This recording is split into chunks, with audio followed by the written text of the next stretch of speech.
What's up everyone, Erik here from HardwareForGamers. This is going to be a quick video on my new case testing method.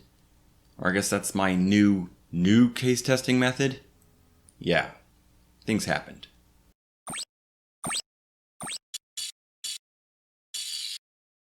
Now some things went wrong. I'm pretty sure it has something to do with an update, but I don't know if it was a Windows update or a driver update.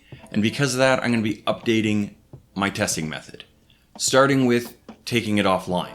Now the parts that I'm testing with haven't changed, but I'm going to be going over them again anyways. And again, just as a disclaimer, I have paid for all these parts myself, and I'll be setting them aside to just test cases.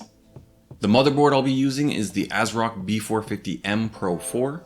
The CPU is the Ryzen 7 1700, which has been overclocked to 3.8 GHz at 1.35 volts. The memory I'm using is two 4GB sticks of Corsair Vengeance running at 3000 MHz. The CPU cooler is the Uphere AC12, but I've switched out the stock fans for two Arctic P12 PWM PST fans. For the thermal interface, I'll be using the Thermal Grizzly's Carbonaut pad, mainly because I just don't want to be cleaning up so much thermal paste.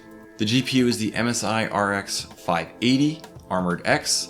The power supply is the Thermaltake SP-550P, and I'm using a standard non-modular power supply to help test the cable management of the case. I also have a full set of cable mod cable extensions. Again, this is to help test the cable management of the case. For the system drive, I have an old 240GB SATA 3 SSD. I honestly don't know the make or model. Now for the testing, I'm only running two tests, one for the CPU and one for the GPU. The CPU test is to render a Blender scene, specifically the barbershop scene. This render takes about 16 minutes. For the GPU test, I'll be running a loop of Heaven for 20 minutes. And as these tests are running, I'll be using Open Hardware Monitor to log the CPU and GPU temperatures every second. I will also be taking room temperature readings using my digital thermometer. I'll be doing each of these tests twice and averaging them out for each fan configuration. And on the charts, I'll be showing the average temperature for both the max and average temperature, shown as a delta T.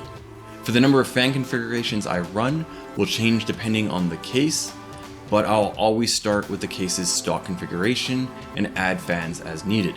The fans that I'll be adding are the Arctic P12 PWM PST fans, with the position of the fan labeled on the fan. I will also be performing a fan normalized test using 4 P12 PWM PST fans, each having their own specific location.